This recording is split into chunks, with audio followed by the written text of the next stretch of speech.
Don't, please. It still hurts there. The words came out broken, rough, barely louder than the wind. Tom Walker froze mid-step. He had not touched her. He had not even reached her. Yet her body reacted like it already knew what was coming. From a distance, he had thought it was a dead animal. Something large lying wrong in the grass. But as he rode closer, the shape became human, and his chest tightened. If you're watching this, subscribe and let me know where you're watching from.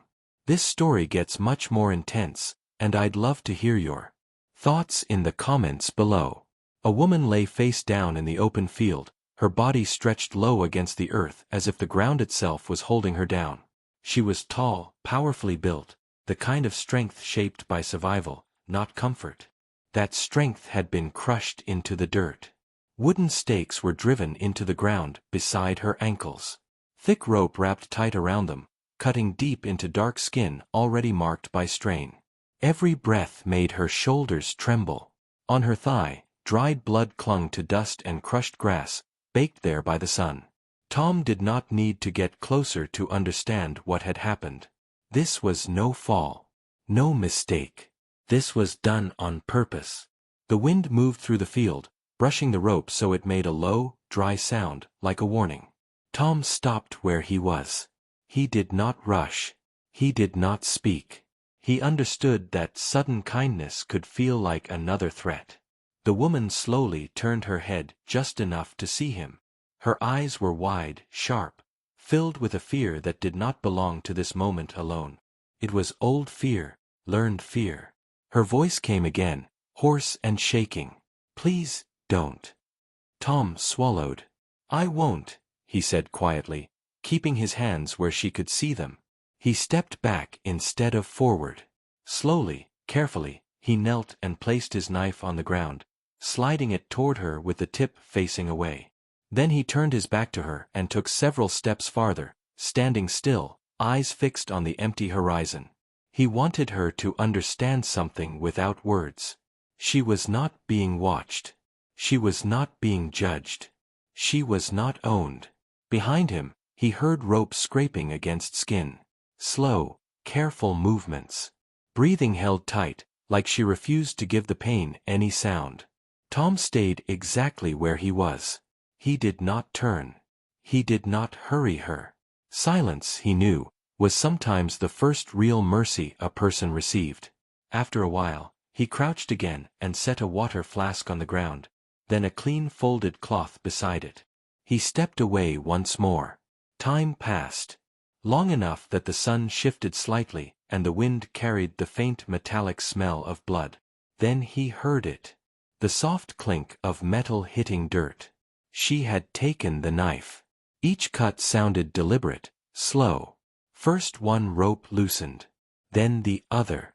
When her ankles were finally free, her body collapsed into the ground, not because she was weak, but because she no longer had to hold herself up.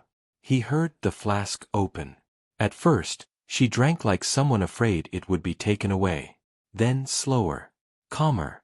When she finally cleared her throat on purpose, Tom turned.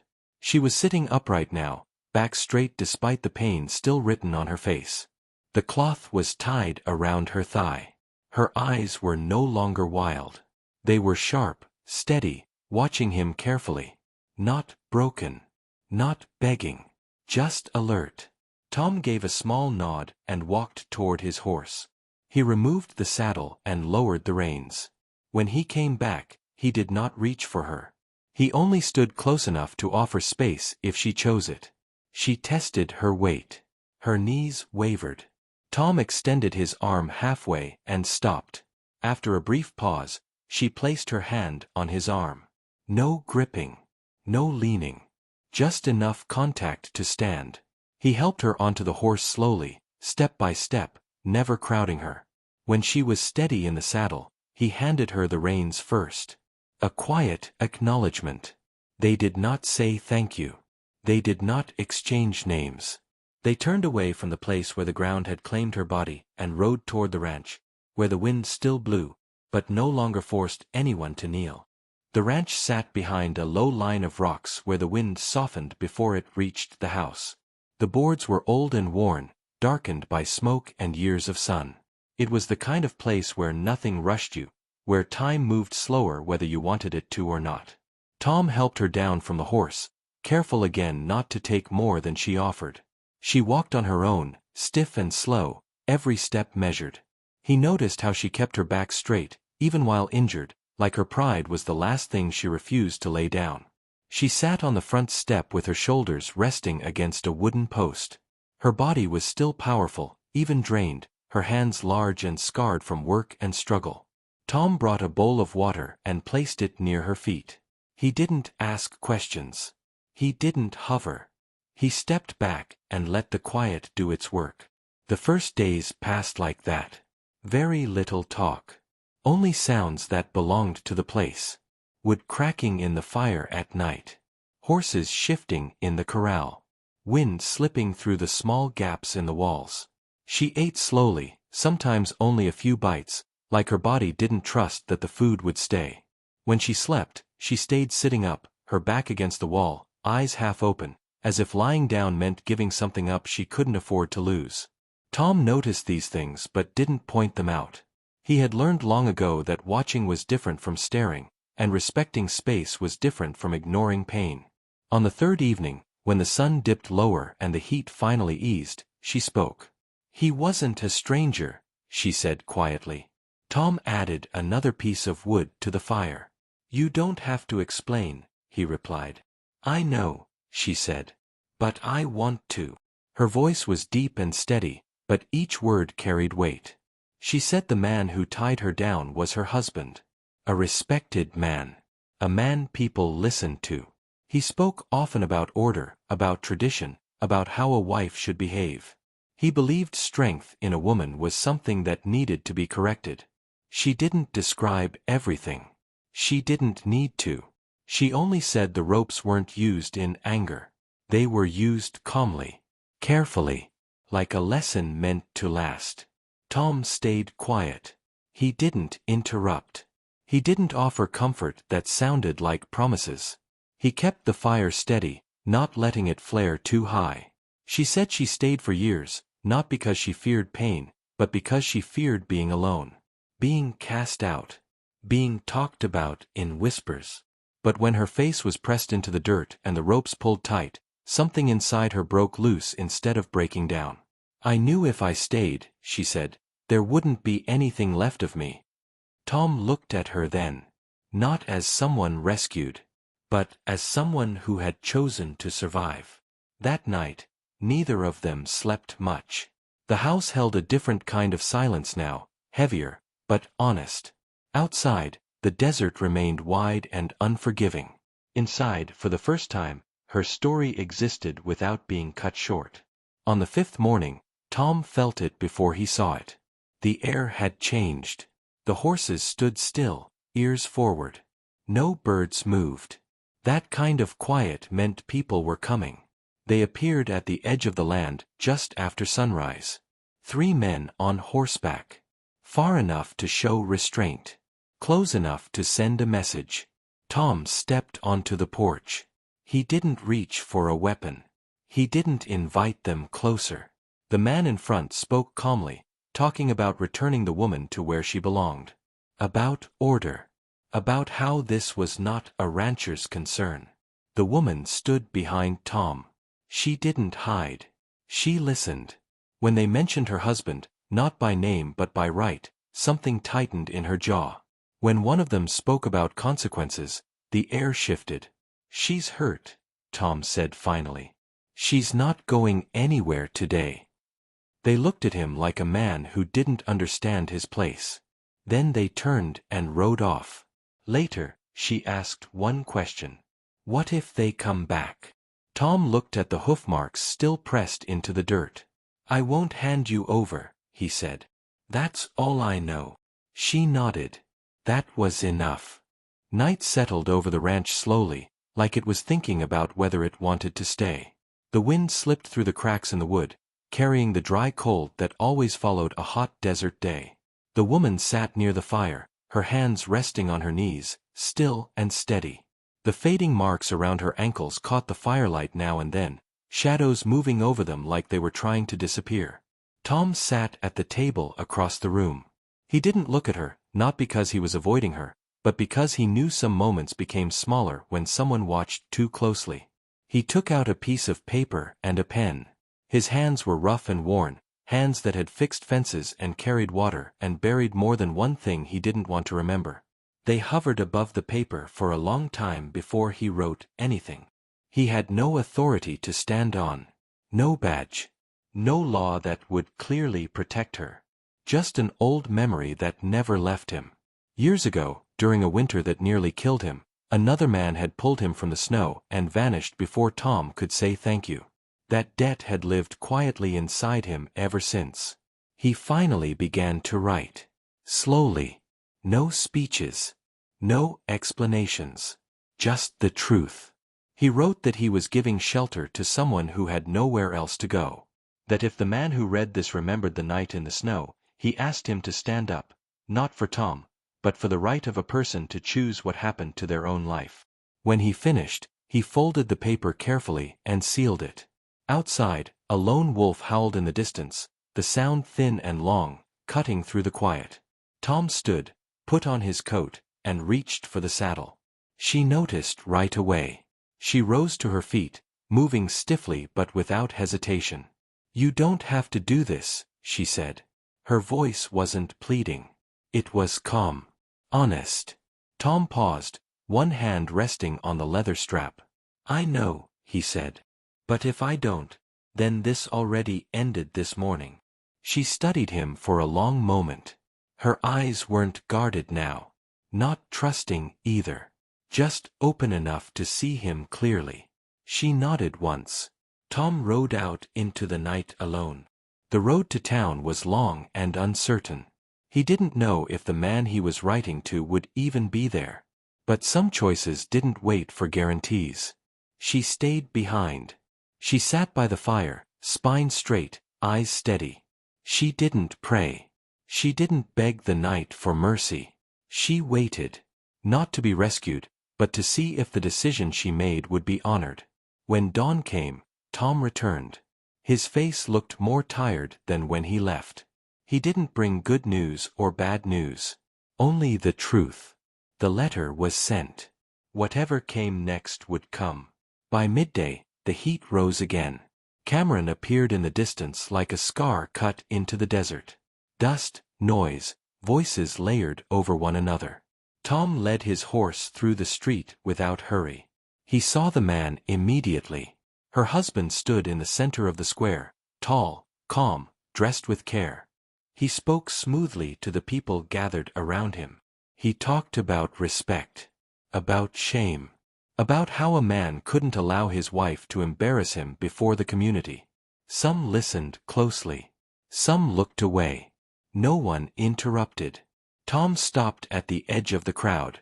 He didn't speak. He knew if he did, it would turn into a fight between men. And she would disappear again. Then she stepped forward. The crowd shifted.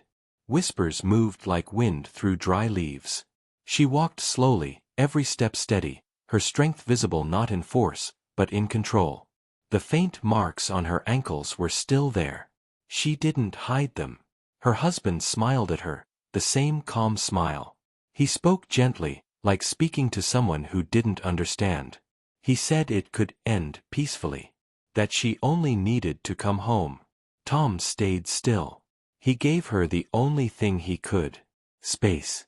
She took a breath, not for courage, but for balance. Then she spoke.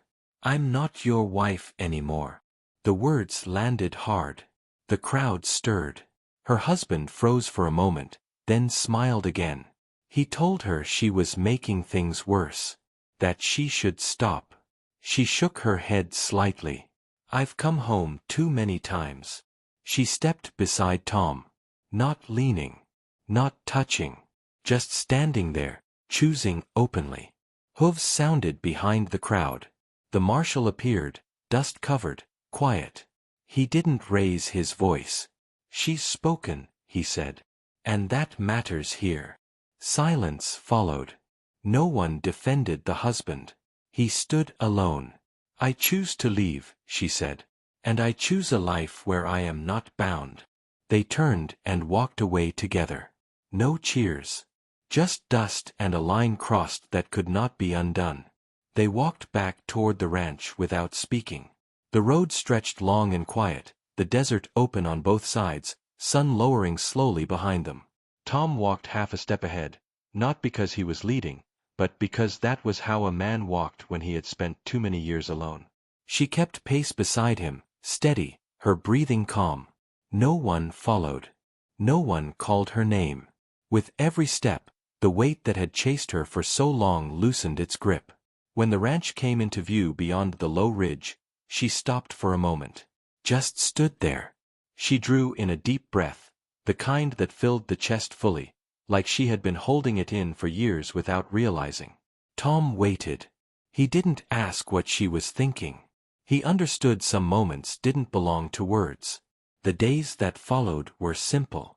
Almost quiet in a way that felt strange at first. There were fences to mend, water to draw, small repairs that had been waiting longer than either of them. She worked with him, not because she was told to, but because her body remembered how to move with purpose. Her hands were strong, steady. Each task done was a reminder that she could choose what to do with her time and strength. Tom never gave instructions unless she asked. When he did speak, it was plain and careful. Respect showed itself in small ways. He stepped back when she needed space. He stayed close when silence felt heavy. They shared meals without ceremony. Sometimes they spoke. Sometimes they didn't. The quiet between them slowly changed. It stopped feeling tense. It became something that rested instead of pressed. At night, they sat across from each other by the fire. The flames lit the lines on Tom's face, the tired patience of a man who had learned what force could destroy. The same fire caught the fading marks on her skin. No one asked about the past. No one needed to. They both knew what it meant to have something taken that should never have been claimed. One evening, she broke the silence. "I sleep better here," she said softly. Tom nodded. "The wind sounds different when you're not afraid of it," he replied. She gave a small smile, not wide, but real. For the first time, she slept lying down, her back against the mattress, her hands resting open at her sides. When she woke, she didn't reach for ropes that weren't there. Days passed. Then weeks. Word traveled, as it always did. Some people looked when they passed the ranch. Some talked. No one came with threats. Still, Tom stayed alert. Not tense. Just ready. He understood peace wasn't something you declared. It was something you protected quietly. One afternoon, she stood at the fence, watching the horizon. "Do you ever regret it?" she asked. "Standing up when it would have been easier not to?" Tom thought for a long moment. "I regret the times I didn't," he said. She nodded, accepting that answer fully. They didn't build anything with promises. No vows. No spoken plans. What they built came from choices repeated daily. Choosing not to command. Choosing not to submit. Choosing to listen. Choosing to stay without being held. The desert remained harsh. Memories didn't vanish. Pain didn't erase itself. But something had changed. In a place shaped by control and silence, two people learned how to stand upright again, not leaning, not pulling, just walking side by side. When the wind moved through the ranch now, it no longer felt like a warning. It felt like movement, like life continuing forward. The change came quietly, the way most real changes did. Not with noise or celebration, but with small moments that stacked up over time. One morning she stood at the sink washing her hands and realized they weren't shaking. Another night she slept through the wind without waking once. These things surprised her more than the larger victories. They told her something inside had finally started to loosen. Tom noticed too, though he never pointed it out. He watched the way she moved now, not guarded, not braced for impact. When a horse snorted suddenly or a board creaked, she no longer flinched. She reacted, yes, but she didn't fold inward. That mattered. They talked more as the days passed, but never in long speeches. Just pieces. Tom spoke about the years after his wife died, how the ranch grew quieter until silence felt normal. He didn't dramatize it. He just stated it the way a man does when pain has settled into the bones. She listened without trying to fix anything. That alone made the words lighter. She spoke about growing up strong, about being praised for endurance more than happiness. About learning early that survival often mattered more than comfort. People confuse strength with silence, she said once. They think if you don't complain, you're fine. Tom nodded. They think wrong, he said. One afternoon, a rider passed the ranch road and slowed. Just long enough to look. Her shoulders tightened. Tom noticed immediately. He didn't reach for a weapon. He didn't step in front of her. He simply stayed where he was, steady, letting her decide whether to retreat or stand. She stayed. The rider moved on. That night she said quietly, "Thank you for not stepping in." Tom looked surprised. "You didn't need me to," he said. "I know," she replied. That's why it mattered. The truth settled between them. Help didn't always mean action. Sometimes it meant restraint, trust, space. Weeks later, she asked about the letter Tom had sent. He told her what little he knew. That the man who owed him his life had spoken quietly in the right places. That some things had shifted without announcements. That no one would openly challenge her choice now, even if they didn't approve of it. She listened, eyes lowered, then let out a slow breath she didn't realize she'd been holding. "I don't need approval," she said. "I just needed them to stop chasing." "They will," Tom said. "Eventually." That night, she sat on the porch long after the fire burned low. The stars stretched wide overhead. She felt small beneath them, but not powerless. Small in the way a person feels when they understand the world is large, and they are still standing inside it. She thought about how close she'd come to disappearing. Not dying, but fading. Becoming someone who survived days without belonging to them. The thought made her chest tighten, not with fear, but with resolve. Inside, Tom washed a cup and set it upside down to dry. He realized something then. For the first time in years, he wasn't measuring time by seasons or work. He was measuring it by presence. By another person choosing to stay, not because they had nowhere else to go, but because they wanted to. When she finally came inside, she paused near the doorway. "I don't know what tomorrow looks like," she said. Tom met her eyes. "Neither do I." That answer didn't frighten her. It comforted her. Because for the first time, tomorrow was open. Not decided by rules, ropes, or expectations. Just by choice. And that was enough. Morning came soft and pale, the kind of morning that didn't demand anything from you right away. Light slipped through the thin curtains and rested on the wooden floor. She woke slowly, not startled, not confused. For a few seconds she stayed still, listening. No shouting. No footsteps coming too fast.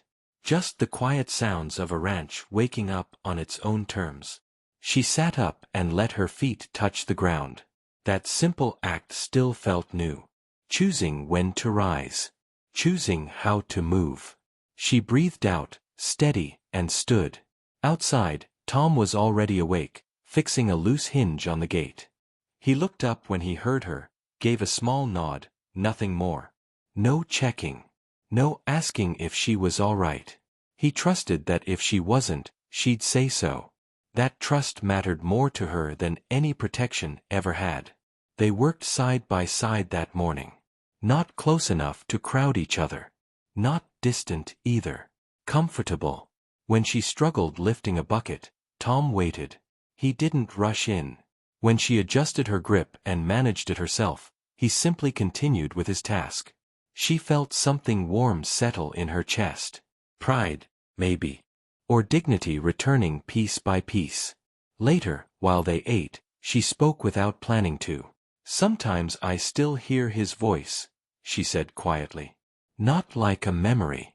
Like it's happening again. Tom didn't flinch. What does it say? That I'll regret this. That no one will stand with me forever. Tom set his cup down. He was wrong about a lot of things, he said. That's just one more. She studied him. You're not promising anything. No, he said honestly. I'm just here. She nodded. That was better. That afternoon, clouds gathered low, pulling shade across the land. The wind picked up, stronger than usual. She stiffened when it hit her face, sudden and sharp. Her hands curled without her meaning them to. Tom noticed. Storm might pass by, he said calmly. Or it might not. She laughed softly, surprised by the sound. You say that like it doesn't matter. It matters, he said. Just not in the way fear tells you it does. The wind howled for a while, rattling the boards, pressing against the house like it wanted entry. She sat inside, knees pulled close, eyes on the door. Tom stayed at the table, not watching her, not ignoring her. Just present. When the wind finally eased, she realized something else. She hadn't disappeared inside herself. She hadn't gone quiet or small. She stayed. That night, she spoke again. About how people had praised her endurance. How pain had been mistaken for virtue. They told me I was strong, she said. But they never asked if I was happy. Tom leaned back slightly. Strength without choice isn't strength, he said. It's survival dressed up as something noble. Her throat tightened. She looked away, then back. I don't want to just survive anymore. You don't have to, Tom replied. Not here. The words didn't feel like a promise. They felt like permission. Days continued like that. Not perfect. Not easy. Some mornings she woke heavy with memory. Some nights Tom stared at the fire too long, caught in thoughts he didn't share. But neither of them rushed the other through it. Healing didn't move in straight lines. It circled. It paused. It returned. One evening, she placed a hand flat against the doorframe and said, almost to herself, I didn't know peace could feel this quiet. Tom smiled faintly. It usually does. She realized then that love, if it ever came, wouldn't arrive loudly. It would grow the same way this had. With patience. With respect. With the freedom to walk away and the choice to stay. She went to bed that night knowing one thing clearly. Whatever happened next, no one would ever bind her again. Not with rope. Not with fear. Not with expectation. And that certainty, earned slowly and painfully, felt like the truest kind of strength she had ever known. The ranch settled into a rhythm that didn't need words to explain itself. Days unfolded with small routines that slowly stitched something solid between them. Not dependence. Not obligation. Just trust built through repetition. Trust that if one of them stepped away, the other wouldn't disappear. Trust that silence wasn't punishment. It was rest. One afternoon, a neighbor stopped by under the excuse of a broken fence line near the edge of the land. He spoke casually, but his eyes wandered, measuring, noticing her presence.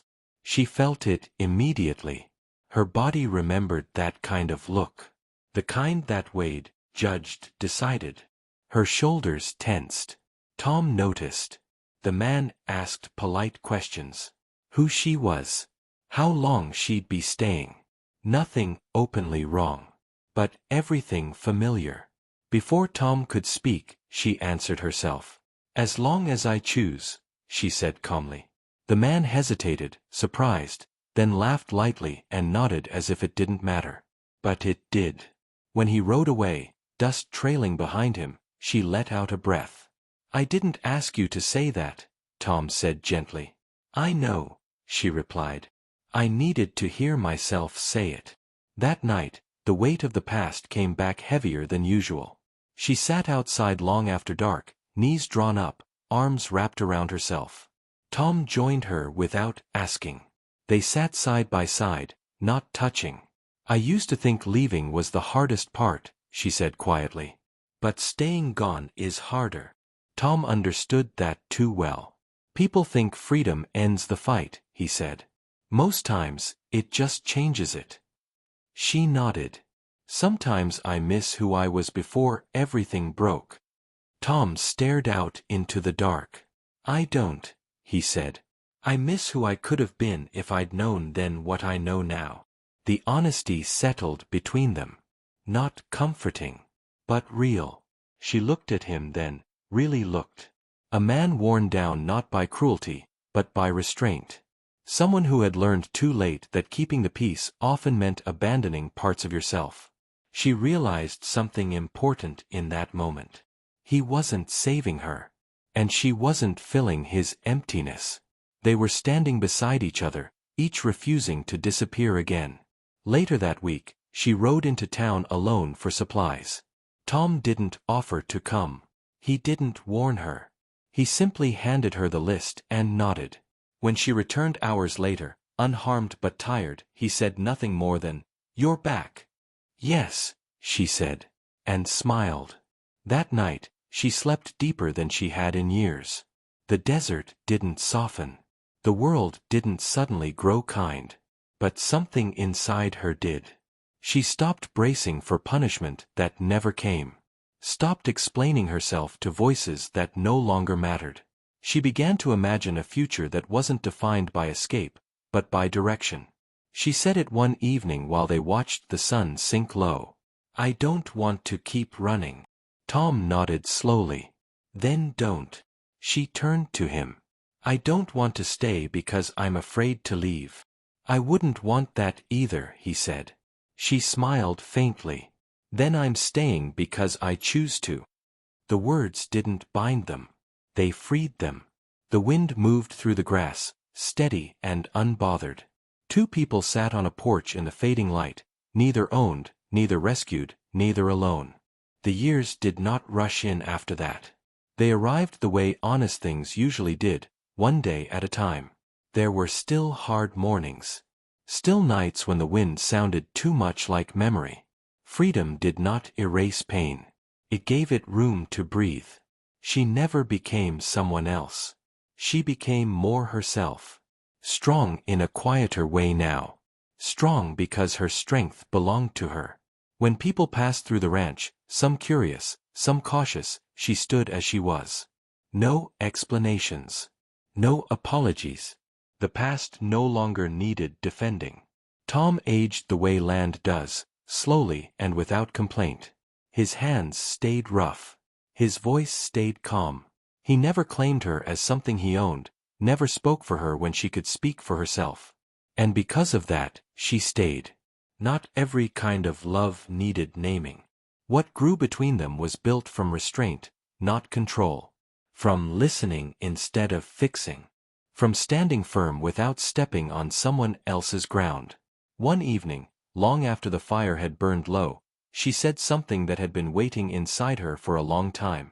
"When I was tied down, everyone thought the ropes were the power." Tom looked at her, attentive. "But the real power," she continued, "was deciding whether I still belonged to myself." He nodded. "That's the thing people forget," he said. "You can take someone's movement. You can't take their choice unless they give it up." She smiled softly. "I almost did. But you didn't," Tom said. Outside, the desert stretched wide as ever. Harsh. Beautiful. Unchanged. It did not promise safety. It never had. What it offered was truth. And truth, she had learned, was better than comfort built on fear. She thought about how many lives were shaped by force disguised as care. How often people confused protection with possession. How easily help turned into control when no one stopped to ask what was truly needed. What she needed had never been saving. It had been space. Space to decide. Space to fail or stand. Space to say no and mean it. And Tom had understood that before he understood anything else. In the end, the lesson was simple, even if it took a lifetime to learn. Respect was not loud. Courage was not domination. And love was not proven by how tightly you held someone, but by how freely they were able to stand beside you. Not everyone needed to be rescued. But everyone deserved the right to choose who they became. The ranch stood quietly under the open sky. Two people moved within it, not bound by fear, not tied by force, but connected by something far stronger. Choice.